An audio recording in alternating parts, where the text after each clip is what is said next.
La parole est à Madame Clooney. Monsieur le Président, Mesdames et Messieurs les juges, c'est un honneur pour moi que de comparaître devant vous aujourd'hui au nom du gouvernement arménien. Comme mon confrère l'a expliqué, nos observations aujourd'hui visent à corriger certaines erreurs dans cette affaire.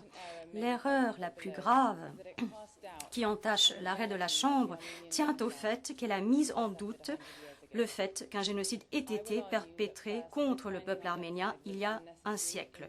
J'essaierai de démontrer tout d'abord que la conclusion au sujet du génocide en l'espèce n'était pas nécessaire, en deuxième lieu fut adoptée au terme d'une procédure inadéquate et en troisième lieu, et c'est ce qu'il y a de plus important, cette conclusion était erronée. La Cour elle-même a reconnu qu'il ne lui incombait pas de trancher la question de savoir si les massacres subis par les Arméniens représentaient un génocide.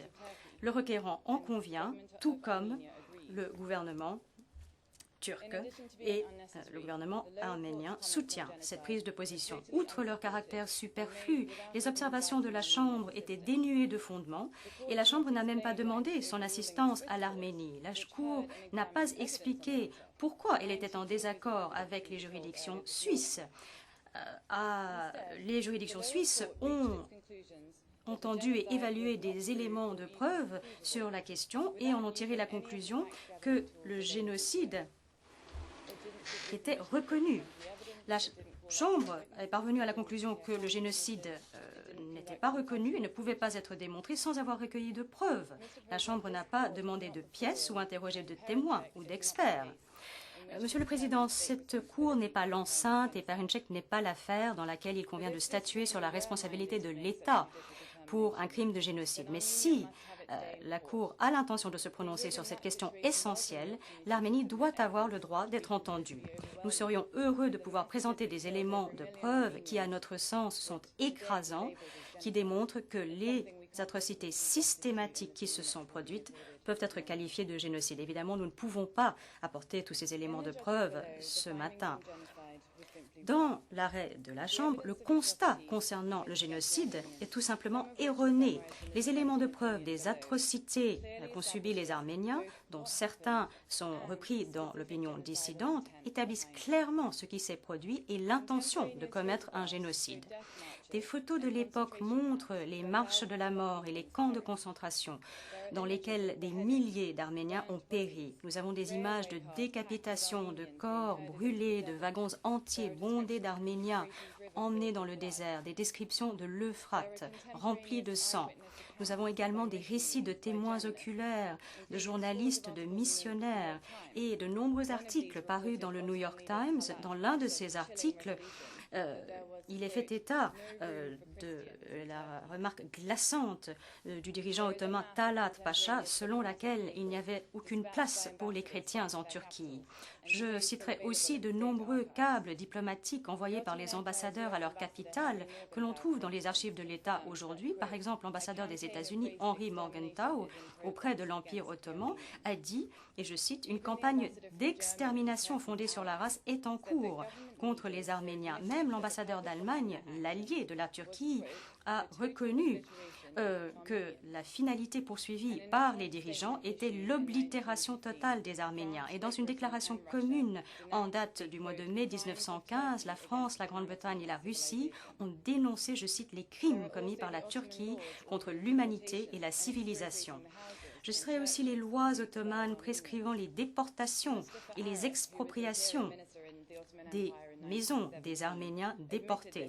Mustafa Arif, ministre de l'Intérieur de l'Empire ottoman en 1917, a reconnu que ses prédécesseurs avaient mis en œuvre la loi sur la déportation en vue d'exterminer les Arméniens. Et dans le traité de Sèvres de 1920, le gouvernement turc s'engage à remettre les personnes responsables des massacres.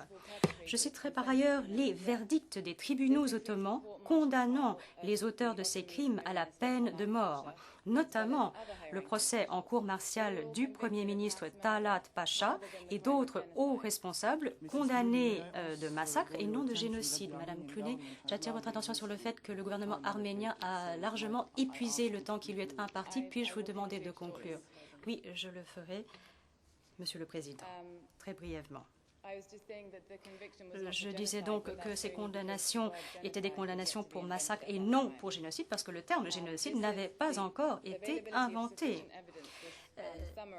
L'existence de ces éléments de preuve a d'ailleurs été prise en compte par l'opinion de certains juges.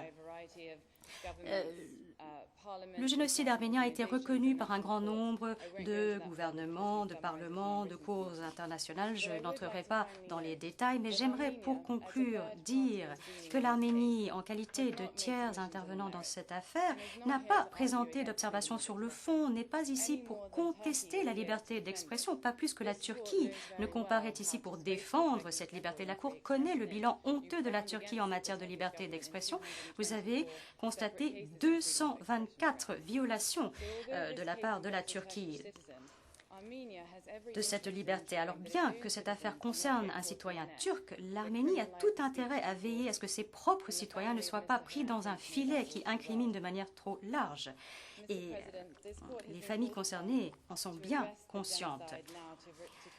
Monsieur le Président, la Cour est appelée à corriger les erreurs commises par la Chambre. Et l'enjeu est très important pour le peuple arménien. Cette décision de la Chambre représente un pas sur la mauvaise voie, car Perinçek et ses collègues au sein de la commission Talat Pacha, qualifiée par le Parlement européen de raciste et xénophobe, ont salué l'arrêt de la Chambre et proclamé triomphalement que cet arrêt a tranché une fois pour toutes la question arménienne.